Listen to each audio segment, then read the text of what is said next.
Assalamualaikum warahmatullahi wabarakatuh. Saya Nora Nadifa, NIM E 2019-1076, Prodi Perbankan Syariah 2. Baik, di sini saya akan menanggapi tugas video dari Bapak Abdul Wadud Nafis, yaitu yang berjudul Kebijakan Fiskal dalam Perspektif Ekonomi Islam.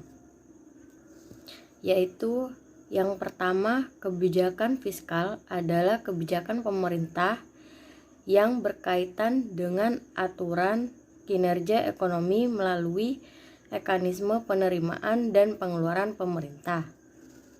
Kebijakan fiskal ini terwujud dalam APBN, yaitu anggaran, penerimaan, dan belanja negara. Instrumen kebijakan fiskal yaitu ada 3. Yang pertama, pajak adalah pemutaran wajib yang dibayar oleh rakyat untuk negara akan digunakan untuk kepentingan pemerintah dan masyarakat umum, seperti bayar cukai, PBB, dan lain-lain. Yang kedua yaitu APBN adalah anggaran pendapatan belanja negara, yaitu rencana keuangan tahunan pemerintah negara Indonesia yang disetujui oleh DPR. Yang ketiga yaitu subsidi adalah bentuk bantuan keuangan yang dibayarkan kepada suatu bisnis atau sektor umum. Nah, sebenarnya kebijakan fiskal tidak lama dikenal dalam teori ekonomi Islam, yaitu sejak zaman Rasulullah SAW dan Khulafaur Rasyidin, dan kemudian dikembangkan oleh para ulama. Nah, tujuan dari kebijakan fiskal dalam ekonomi Islam adalah untuk menciptakan stabilitas ekonomi, tingkat pertumbuhan ekonomi yang tinggi, dan pemerintah pendapatan ditambah dengan tujuan yang lain yang terkandung dalam aturan Islam, yaitu Islam menetapkan tempat yang tinggi akan terwujudnya persamaan dan demokrasi yang sesuai dengan Quran surat 59 ayat 7. Selanjutnya yaitu kebijakan fiskal dalam Islam ada beberapa instrumen.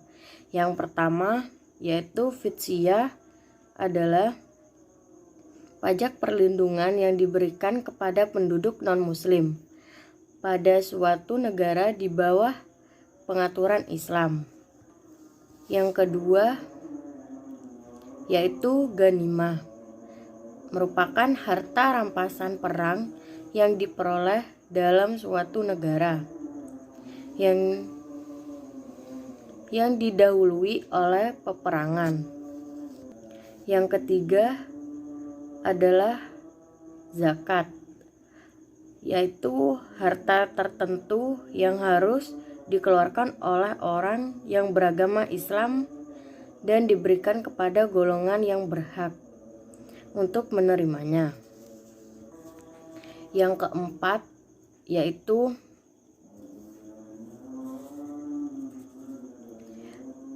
takwi, merupakan harta rampasan perang yang diperoleh dari suatu wilayah tanpa melalui peperangan.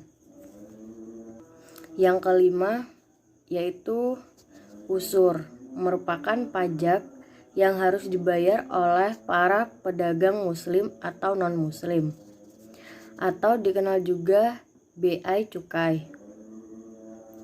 Yang keenam yaitu kharaj, merupakan pajak yang dibebankan kepada tanah dan yang ditemukan oleh kaum muslim yang diberikan tetap dimiliki sebelumnya untuk produktivitas tanah tersebut atau hasil pertanian.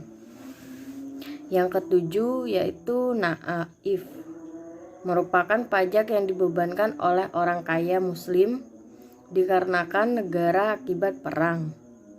Yang kedelapan yaitu annual fahlan, merupakan berasal dari harta kaum muslim yang meninggal tanpa ahli waris, yang berasal dari barang-barang orang muslim yang meninggalkan negerinya. Baik, sekian dari saya. Wassalamualaikum warahmatullahi wabarakatuh.